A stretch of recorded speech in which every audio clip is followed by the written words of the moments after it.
bahas business and corporate strategy. Apa bedanya business and corporate strategy? Kalau business strategy yaitu terkait dengan di mana posisi kita bersaing, kemudian gimana kita memberikan value atau unique sisi dari perusahaan tersebut kepada pelanggan, kemudian gimana kita mempertahankan value tersebut dan mengontrol value tersebut. Kemudian tanggung jawab dari business strategy adalah menentukan strategi apa yang akan digunakan untuk menjalankan bisnis yang sesuai dengan konsep bisnisnya. Sedangkan kalau corporate strategy itu terkait dengan pertimbangan rangkaian bisnis yang dimiliki oleh perusahaan dan gimana caranya perusahaan tersebut itu bisa menciptakan sinergi. Nah, sinergi itu adalah di mana perusahaan satu dengan perusahaan lainnya itu bisa bekerja sama dengan baik sehingga beban yang dimiliki perusahaan tersebut itu bisa terminimalisir dan menciptakan keuntungan bersama. Kemudian isu yang terkait dengan corporate and business strategy adalah diversification. Alasan perusahaan melakukan diversifikasi adalah meminimalisir risiko kebangkrutan. Kemudian ada dua jenis diversifikasi. Yang pertama ada relate diversification, yang kedua ada unrelated diversification.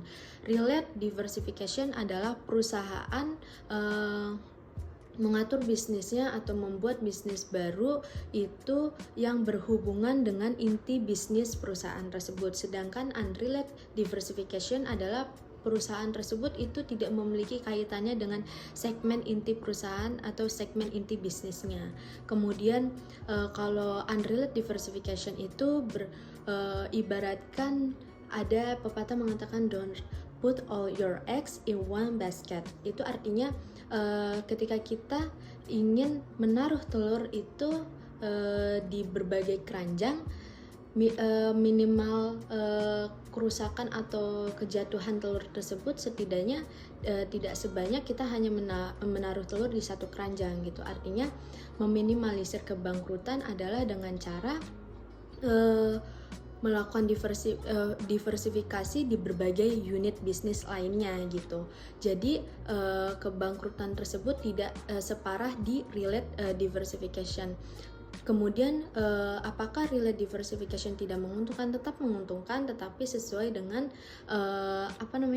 tujuan bisnisnya tersebut gitu. Oke, masuk ke materi kedua yaitu terkait dengan global strategy. Global strategy itu ibaratkan ada dua pembahasan. Yang pertama adalah verse principle thinking, yang kedua adalah thinking by analogy. Kalau verse principle thinking itu ibarat chef yang memahami konsep atau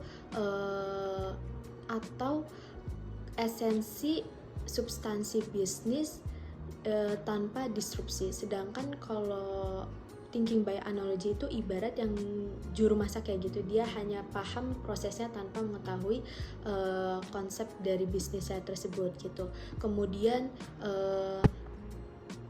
multinational corporation itu adalah perusahaan yang melakukan operasi lebih dari satu negara sehingga membutuhkan strategi lainnya untuk bisa masuk ke negara-negara tujuannya tersebut. Yang pertama ada multidomestik, yang kedua ada global, yang ketiga adalah transnasional.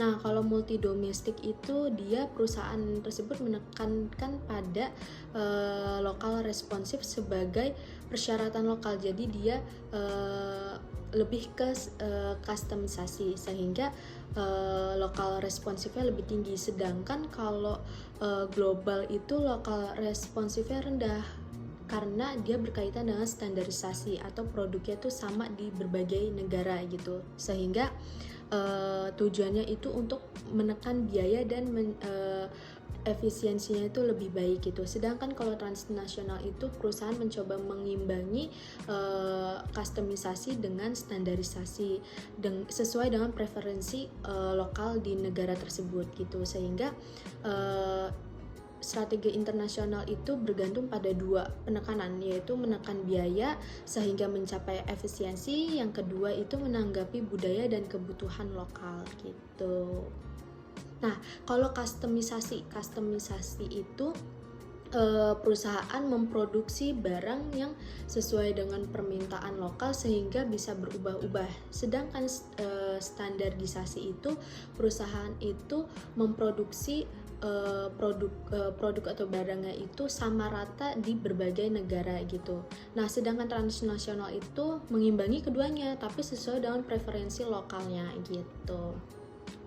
Masuk ke materi 3 yaitu terkait dengan corporate social responsibility. Corporate social responsibility adalah bentuk tanggung jawab dari perusahaan akibat dampak yang dilakukannya. Kemudian apakah dampaknya baik untuk masa yang akan datang atau buruk di masa yang akan datang. Kemudian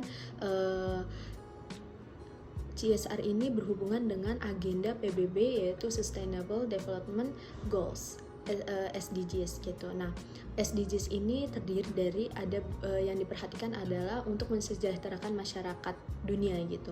Yang pertama yaitu terkait dengan profit itu berhubungan dengan ekonomi, kedua yaitu people manusianya atau sosial, kemudian planet yaitu lingkungannya. Kemudian dalam melakukan CSR ini itu adalah harus menerapkan etika yang baik. Kemudian CSR ini lebih diterapkan di negara maju dibandingkan negara berkembang. Kenapa? Yaitu negara berkembang masih fokus terhadap penekanan biaya atau dia masih fokus pada biaya yang rendah. Sedangkan kalau misalkan dia melakukan CSR itu akan sulit karena dia masih fokus pada biaya gitu.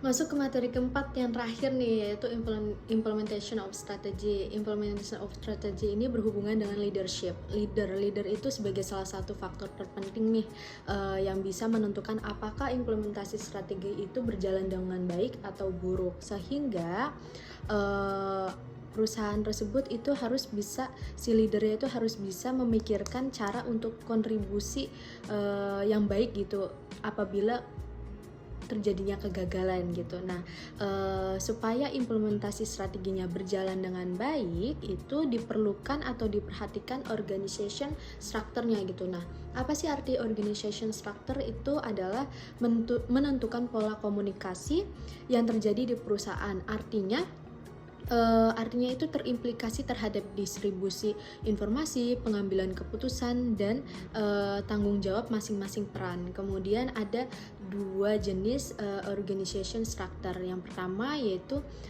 secara tersentralisasi, yang kedua desentralisasi. Sentralisasi dan desentralisasi ini berhubungan dengan pengambilan keputusannya. Kalau misalkan sentralisasi ini dia lebih terpusat atau otoritasnya itu lebih terpusat. Otoritas tertinggi adalah leader gitu, jadi keputusan itu hanya satu orang saja gitu. Sedangkan kalau desentralisasi ini tuh struktur organisasinya tuh lebih berbagai macam, sehingga bawahannya itu diberikan hak dan tanggung jawabnya masing-masing untuk pengambilan keputusannya, sehingga keuntungan dari sentralisasi dan desentralisasi itu, sentralisasi itu lebih mudah mengambil keputusan karena hanya satu pemikiran. Sedangkan kalau desentralisasi itu keuntungannya adalah dia banyak banget ide yang bisa diambil gitu, karena tidak hanya satu pemikiran tapi banyak pemikiran lainnya yang bisa kita ambil gitu, sebagai bentuk faktor apa saja yang bisa dipertimbangkan nantinya gitu.